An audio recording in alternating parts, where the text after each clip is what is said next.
Hello and welcome back, students.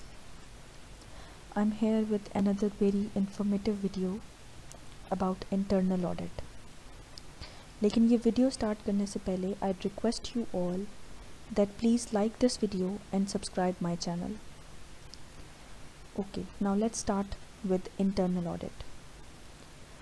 Internal audit basically हमारी company का एक डिपार्टमेंट होता है या हमारी कंपनी के एम्प्लॉयज़ होते हैं जो हमारी कंपनी का इंटरनल ऑडिट करते हैं. It is slightly different from external audit. External audit में ये होता है कि हम बाहर से एक थर्ड पार्टी हायर करते हैं.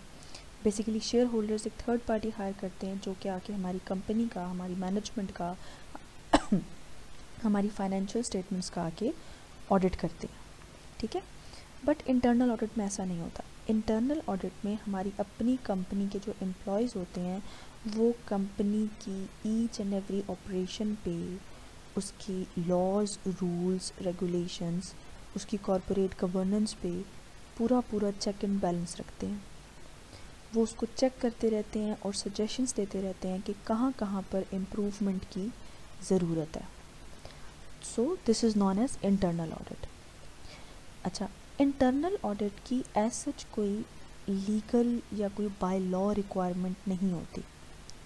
इंटरनल ऑडिट जस्ट एक कंपनी में वैल्यू ऐड करने के लिए, कंपनी को अपने जो उसके अंदर जो फ्लॉज हैं वो खुद ही आइडेंटिफाई करने के लिए इंटरनल ऑडिट बनाया जाता है. उसका एक डिपार्टमेंट बनाया जाता है, इंटरनल ऑडिट करवाया जाता है ताकि वो खुद ही अपने फ्लॉज ढूंढ के, जो भी मिस्टेक्स वो कर रहे हैं वो खुद ही ढूंढ के और उसका खुद ही सोल्यूशन निकालें और उसको परफेक्टली वो चलाएं. इंटरनल ऑडिटर्स जो होते हैं वो एक्सटर्नल ऑडिटर्स की हेल्प भी कर सकते हैं डिफरेंट एविडेंस प्रोवाइड करने में या डॉक्यूमेंटेशन गैदर करने में, डिफरेंट चीज़ों में वो उनकी हेल्प भी कर सकते हैं. So this is known as internal audit. अच्छा, अब इंटरनल ऑडिट की ज़रूरत क्यों पड़ती है? वाई? इंटरनल ऑडिट की ज़रूरत वहाँ पड़ती है जहाँ पे कंपनी एक बहुत बड़े स्केल पे हो और उसकी एक्टिविटीज़ में बहुत सारी डाइवर्सिफिकेशन हो. बहुत बड़े स्केल का मतलब ये है कि कंपनी बहुत लार्ज हो. ठीक है, और कंपनी काफ़ी ज़्यादा फैली हुई है और उसके ऊपर चेक एंड बैलेंस रखना. अब ज़ाहिर बात है जब कंपनी बहुत बड़ी होगी तो उसके अंदर एम्प्लॉयज़ भी बहुत सारे होंगे. आप ईच एंड एवरी बंदे पे जो मैनेजर है कंपनी का वो नज़र नहीं रख सकता. तो उसके लिए हम इंटरनल ऑडिट का डिपार्टमेंट बनाते हैं कि इंटरनल ऑडिटर्स जो हैं वो अपनी टीम्स बना के डिफरेंट जगहों पे जाके वो हर चीज़ के ऊपर चेक एंड बैलेंस रखें. जहाँ पे एक्टिविटीज़ जो हैं वो डाइवर्सिफाई एक्टिविटीज़ हों, बहुत सारी हों, कॉम्प्लेक्स एक्टिविटीज़ हों, कॉम्प्लेक्स ऑपरेशंस हों, जहाँ पर जो उनका डे टू डे काम करने का तरीका है वो कॉम्प्लेक्स हो, क्योंकि वहाँ पे फ्रॉड और एरर्स के जो चांसेस हैं वो रिस्क जो है वो बहुत ज़्यादा बढ़ जाता है. तो इंटरनल ऑडिट की भी वहाँ पे फिर ज़रूरत पड़ती है. नेक्स्ट पॉइंट इज़ कि नंबर ऑफ़ एम्प्लॉयज़ बहुत सारे हों. ईच एंड एवरी एम्प्लॉय पे नज़र रखना मुश्किल हो सकता है मैनेजर्स के लिए, मैनेजमेंट के लिए. तो फिर वो एक इंटरनल ऑडिट यानी अलग से एक डिपार्टमेंट बनाते हैं जिनका काम ही सिर्फ यही होता है. उसके बाद है cost and benefit consideration. Cost and benefit consideration में हमारे पास ये होता है कि हम सबसे पहले हम एनालिसिस करते हैं कि जो हम इंटरनल ऑडिट में जो है अगर वो ये इतना उसकी वर्थ है कि वो क्योंकि इंटरनल एक अलग से डिपार्टमेंट बनाना इंटरनल ऑडिट का is itself a costly business, एक कॉस्टली डील है. ठीक है, तो जब हम इतना हम कॉस्ट उसके ऊपर लगा रहे हैं तो क्या हमें उससे उतना बेनिफिट भी हासिल हो रहा है कि नहीं हो रहा. तो बेसिकली इसीलिए ये बड़ी कंपनीज़ ही इंटरनल ऑडिट बनाया करती हैं. फिर आता है डिज़ायर ऑफ सीनियर मैनेजमेंट कि क्या सीनियर मैनेजमेंट चाहती है इंटरनल ऑडिट बनाना, इंटरनल ऑडिट का एक अलग से डिपार्टमेंट बनाना, क्योंकि क्या सीनियर मैनेजमेंट को उनकी इंटरनल ऑडिट की तरफ से एश्योरेंस चाहिए, एक रीज़नेबल एश्योरेंस चाहिए, उनकी एडवाइस चाहिए या नहीं चाहिए. क्या वो खुद कंट्रोल कर सकते हैं पूरे एम्प्लॉयज़ के ऊपर या एक पूरी अपनी फर्म के ऊपर, अपनी पूरी कंपनी के ऊपर वो नज़र रख सकते हैं. तो ठीक है, अदरवाइज़ वो फिर चाहेंगे, उनकी डिज़ायर होगी कि एक इंटरनल ऑडिटर हम रखें जो कि जिसका एक पूरा जो फोकस है वो सिर्फ चेक एंड बैलेंस पे ही हो। नेक्स्ट है हिस्ट्री। हिस्ट्री में अगर लेट्स सपोज कंपनी की कोई पहले पास्ट हिस्ट्री ऐसी रही है जिसके अंदर फ्रॉड्स एंड एरर्स हुए हैं, जिसकी वजह से अब चांसेस हैं कि फ्यूचर में भी हो सकते हैं, तो फिर हम इंटरनल ऑडिट वहाँ पर भी बनाते होते हैं। Okay, now next slide is for difference between external and internal audit. इन दोनों में फ़र्क क्या होता है? तो सबसे पहला फ़र्क जो है, एक डिफरेंस जो है वो है ऑब्जेक्टिव का, कि एक्सटर्नल ऑडिटर का ऑब्जेक्टिव मेनली यही होता है कि उसने फाइनेंशियल स्टेटमेंट्स पर अपनी ओपिनियन देनी है, ठीक है, वो उसका मेन ऑब्जेक्टिव है। जबकि इंटरनल ऑडिट का मेन ऑब्जेक्टिव ये होता है कि उसने कंपनी की एफिशिएंसी और इफेक्टिवनेस को इंक्रीज़ करना है, ठीक है। नेक्स्ट पॉइंट इज़ रिपोर्टिंग, कि एक्सटर्नल ऑडिटर जो है वो किसको रिपोर्ट कर रहा होता है, वो शेयर होल्डर्स को रिपोर्ट कर रहा होता है, जबकि जो इंटरनल ऑडिटर है या जो इंटरनल ऑडिट की जो टीम है वो मैनेजमेंट को ही रिपोर्ट कर रही होती है। Next is availability of report, कि जो एक्सटर्नल ऑडिटर जो रिपोर्ट तैयार करता है वो पब्लिकली अवेलेबल होती है, उसको कोई भी स्टेक होल्डर उसका पढ़ सकता है, जबकि इंटरनल ऑडिटर की रिपोर्ट पब्लिकली अवेलेबल नहीं होती, वो जस्ट मैनेजमेंट के लिए होती है। Next is scope. स्कोप में यह आता है कि एक्सटर्नल ऑडिटर का जो स्कोप है कि उसने वेरीफाई करना है फाइनेंशियल स्टेटमेंट्स की ट्रूथ एंड फेयरनेस को, जबकि जो इंटरनल ऑडिटर है उसका स्कोप इतना वाइड नहीं होता। क्यों नहीं होता? क्योंकि वो मैनेजमेंट की रिक्वायरमेंट्स पर डिपेंड कर रहा होता है। Next is appointment and removal. External auditor की अपॉइंटमेंट और रिमूवल शेयर होल्डर्स के हाथ में होती है, जबकि इंटरनल ऑडिटर की अपॉइंटमेंट एंड रिमूवल मैनेजमेंट के हाथ में होती है। Next point is relationship with company.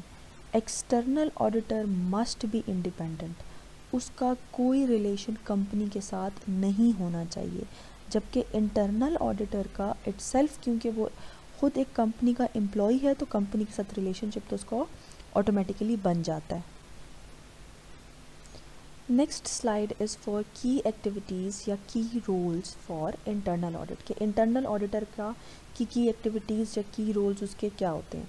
सबसे पहले तो होता है कॉरपोरेट गवर्नेंस का, ठीक है, कि क्या कॉरपोरेट गवर्नेंस जिस तरह से बताई गई है उस तरह से काम कर रही है, क्या वो अपनी बेस्ट प्रैक्टिस परफॉर्म कर रही है या नहीं कर रही। नेक्स्ट इज़ कि इंटरनल ऑडिटर का ये काम होता है, की एक्टिविटी होती है कि उसने रिस्क्स आइडेंटिफाई करने हैं, मैनेजमेंट के भी ऑपरेशनल भी, हर तरह के जो रिस्क हैं वो उसने आइडेंटिफाई करने और उनको मैनेज करना है। Next is internal controls. Internal controls देखनी है क्या वो बेस्ट प्रैक्टिस में इंटरनल कंट्रोल्स अप्लाई हो रहे हैं, उनकी इफ़ेक्टिवनेस देखनी है कि इंटरनल कंट्रोल्स अगर लिखे तो जा चुके हैं बट उनकी इफ़ेक्टिवनेस कितनी है, क्या उन इंटरनल कंट्रोल्स की वजह से कंपनी में कोई इम्प्रूवमेंट या बेटरमेंट आ रही है, नहीं आ रही तो मज़ीद किस तरह के इंटरनल कंट्रोल्स चाहिए कंपनी को। उसके बाद अगला जो की एक्टिविटी है उसकी वो है रिलायबिलिटी ऑफ इंफॉर्मेशन, कि किस हद तक इंफॉर्मेशन जो है वो रिलायबल इंफॉर्मेशन कंपनी तक पहुंच रही है, एम्प्लॉयज़ तक पहुंच रही है, ऑपरेटिंग इंफॉर्मेशन जो है उसकी और फाइनेंशियल इंफॉर्मेशन जो है उसकी रिलायबिलिटी देखनी है उसने।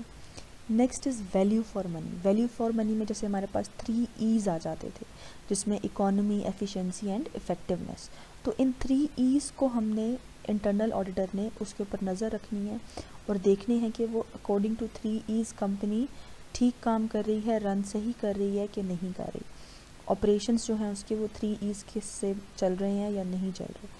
नेक्स्ट उसने कंप्लाइंस देखना है कि रूल्स, लॉज एंड रेगुलेशंस के साथ कंपनी कंप्लाई कर रही है, जितनी भी स्टैंडर्ड्स हैं वो मीट कर रही है या नहीं कर रही। Last is prevention and detection of fraud, ये भी उसकी की एक्टिविटी में शामिल होता है कि इंटरनल ऑडिटर ने प्रिवेंट और डिटेक्ट दोनों काम करने हैं, प्रिवेंशन भी करनी है और डिटेक्शन ऑफ फ्रॉड भी करनी है। कुछ एडिशनल एक्टिविटीज़ भी आ जाती हैं, जिसमें सबसे पहला है फ्रॉड इन्वेस्टिगेशन, कि अगर फ्रॉड हो चुका है तो उसकी इन्वेस्टिगेशन करनी है। Next is IT system. IT system के कंट्रोल्स को रिव्यू करते रहना है, कंप्यूटर इन्वायरमेंट एंड कंट्रोल्स देखते रहना है, उसको रिव्यू करते रहना है कि वो प्रॉपरली वर्क कर रहा है या नहीं कर रहा। मिस्ट्री शॉपर विजिट्स भी वो कर सकते हैं, कि वो खुद एक कस्टमर बन के आएँ और चेक करें कि कंपनी की कस्टमर सर्विसेज किस तरह की हैं। क्या वो सेटिस्फैक्ट्री हैं या नहीं है। नेक्स्ट इज़ कॉन्ट्रैक्ट ऑडिट्स, वो उसमें ये मेक श्योर करते हैं कि मटेरियल और लॉन्ग टर्म कॉन्ट्रैक्ट्स जो हैं वो ऑर्गेनाइजेशन जो एंटर कर रही है वो किस तरह से आगे चल रहे हैं, उनका बेसिकली कॉन्ट्रैक्ट्स का ऑडिट करना कि जितने भी चाहे वो सप्लायर्स के साथ, कस्टमर्स के साथ, बैंक्स के साथ जो कॉन्ट्रैक्ट्स हैं वो ठीक तरह से उनकी जो लॉज हैं या उनके जो उनकी टर्म्स एंड कंडीशंस हैं वो मीट हो रही हैं या नहीं हो रही, और वो जो कॉन्ट्रैक्ट है क्या वो कंपनी के बेस्ट इंटरेस्ट में है या नहीं। Next is asset verification, internal auditor physically जाके भी एसेट की वेरिफिकेशन कर सकता है, उसको करनी चाहिए। Next is direct assistance to external auditor, क्योंकि इंटरनल ऑडिटर सारा साल उन चीज़ों को चेक करता है, कंट्रोल्स को चेक करता है, तो वो एक्सटर्नल ऑडिटर को डायरेक्ट असिस्टेंस भी दे सकता है, वो उनका असिस्टेंट भी बन सकता है।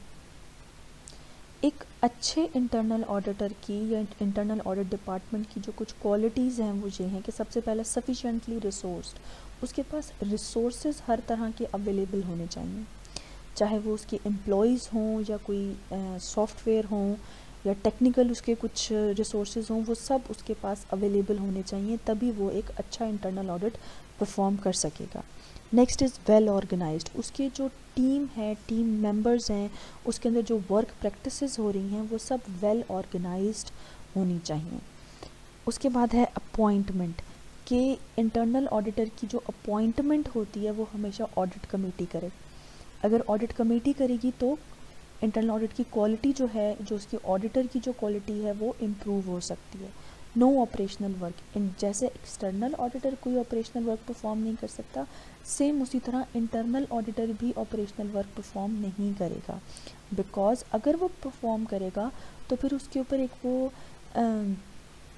सेल्फ असेसमेंट का भी एक रिस्क आ सकता है उसके ऊपर, कि वो अपनी की हुई चीज़ को तो खुद असेस नहीं कर सकता ना, तो नो ऑपरेशनल वर्क, कि उसको कोई ऑपरेशनल वर्क भी उससे परफॉर्म नहीं करवाना। नेक्स्ट इज़ प्लानिंग, कि उसने एक पूरा अपना वर्क जो है वो ऑलरेडी प्लान किया हो, ऑडिट इंटरनल ऑडिटर्स ने। नो लिमिटेशन, उसके स्कोप ऑफ द वर्क पे कोई लिमिटेशन नहीं होनी चाहिए, उसका जो काम है उसके ऊपर कोई लिमिटेशन नहीं होनी चाहिए, विदाउट एनी लिमिट वो अपना काम कर सकता है, परफॉर्म कर सकता है, उसको हर चीज़ के ऊपर एक्सेस होनी चाहिए, हर डॉक्यूमेंट के ऊपर एक्सेस होनी चाहिए। And the last point is कि वो रिपोर्ट किसको करेगा, तो वो रिपोर्ट हमेशा ऑडिट कमेटी को करेगा, बिकॉज कोई भी फ्लॉ आ रहा है, कोई भी फॉल्ट आ रहा है, कहीं पर उसको कोई डाउट हो रहा है, तो वो किसको रिपोर्ट करेगा, वो ऑडिट कमेटी को रिपोर्ट करेगा। उसका एक प्रॉपर कम्युनिकेशन चैनल जो है वो ऑडिट कमेटी के थ्रू रहेगा हमेशा।